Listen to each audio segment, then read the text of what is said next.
Seguramente muchos recuerdan el lejano 1994 por ser un año muy especial en el mundo de los videojuegos, cuando Nintendo y Rareware formaron una de las alianzas más memorables de la industria a la que pertenecen. Es en este contexto en el que nace el videojuego de Donkey Kong Country, una revolución gráfica en su tiempo y un juego muy inocente, apto para todo tipo de audiencia.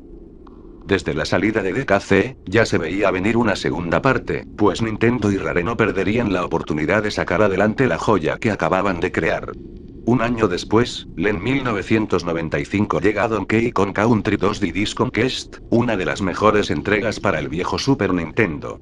Un título innovador e igual de inocente que su antecesor, aparentemente. Todos sabemos que en las versiones beta de los videojuegos se dejan muchos elementos atrás: escenarios, personajes, objetos, etc. DKC2 no fue la excepción. En la lista de los enemigos, se encontraba un misterioso personaje un tanto diferente al resto de villanos.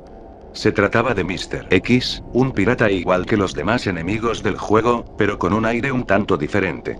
A diferencia de la mayoría, Mr. X era un fantasma, y, aunque podemos encontrar a otros fantasmas en el juego, este tenía un aspecto un poco más siniestro. Cargaba una espada, lo cual es común en los enemigos de este título. No tenía piernas, en lugar de manos tenía dos garfios, su piel era blanca, con globos oculares rojos y retinas negras, y un sombrero y chaqueta de capitán desgarrada. Estas eran las características que conformaban a dicho personaje, pero no es principalmente su aspecto lo que lo hace inquietante. Todos conocemos a Nintendo como el niño inocente de la industria de los videojuegos.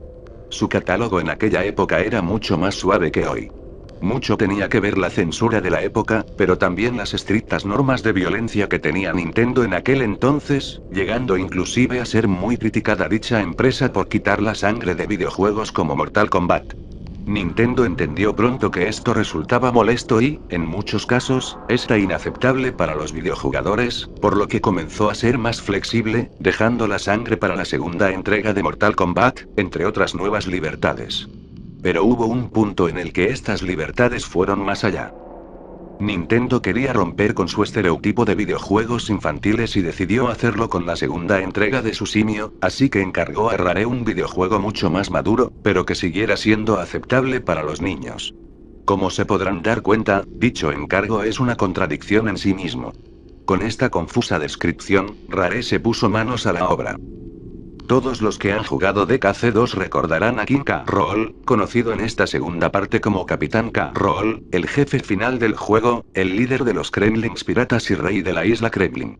Sin embargo, originalmente no sería así. Originalmente, K. Rool no aparecería en el juego. Esto era porque, según el libro de la versión beta que fue empacado accidentalmente en la caja del juego para el mercado alemán, K-Rool era asesinado por un poderoso espectro llamado Mr. X. Junto a la imagen de este, se encontraba un pequeño texto que decía: Mr. X kein Mensch kennt ihn oder hat ihn irgendwo schon einmal gesehen, lo que significa: a Mr. X nadie lo conoce o lo ha visto antes en alguna parte. Mr. X fue concebido para ser el villano principal de esta entrega. Él asesinaría a K-Rool después de secuestrar a Candy Kong, la novia de Donkey Kong, por considerar que ya no lo necesitaría más. Entonces, Donkey y Diddy deciden ir al rescate de Candy y se aventuran a la isla de los Kremlings. Ya en la isla, Funky Kong les otorga armas, pero no las armas inocentes de Donkey Kong 64, sino armas reales. Estas harían explotar a los enemigos al dispararles, haciéndoles despedir sangre. La idea de las armas reales fue considerada nuevamente para la versión de 64, pero, al igual que en el Super Nintendo, fue desechada. El videojuego se hacía más sangriento conforme se avanzaba, ya que el número de enemigos que había que matar aumentaba. Los adversarios de esta beta son muy diferentes a sus contrapartes de la versión final, pues cuando estos usaban sus armas tenían un efecto más real. Es decir, sus espadas realmente cortaban a nuestros personajes, al igual que los cañones los aplastaban, haciendo un espectáculo más violento. Como en todos los videojuegos de aquella época, la historia dentro del juego era poca o nula. Para saberla, había que consultar el libro que acompañaba al juego en su caja. Este libro de la versión beta, que, como dije anteriormente, fue empacado por error en una caja de la versión final del juego para Alemania, revelaba la trama que hubiera tenido de haber sido finalizado. Resulta que el objetivo de Mr. X era volver a la vida. Para lograr esto, tenía que sacrificar a Candy bajo un ritual Kremlin de magia negra. Aunque en el libro no se revela por qué específicamente ella, se puede suponer que esto se debe a que en esos días la historia de un videojuego no era muy importante, todos los esfuerzos se centraban principalmente en la jugabilidad, o bien, que esto sería revelado dentro de la trama del juego. Cuando la versión beta finalizó con unos cuantos niveles, se llamó a los testadores para que opinaran sobre el juego y buscaran bugs.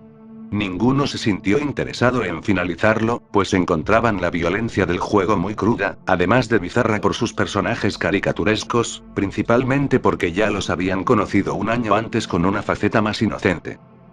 Nintendo y Rare finalmente decidieron desechar gran parte del material beta y regresar a la fórmula original, pero agregando las mejoras que ya conocemos de la versión final.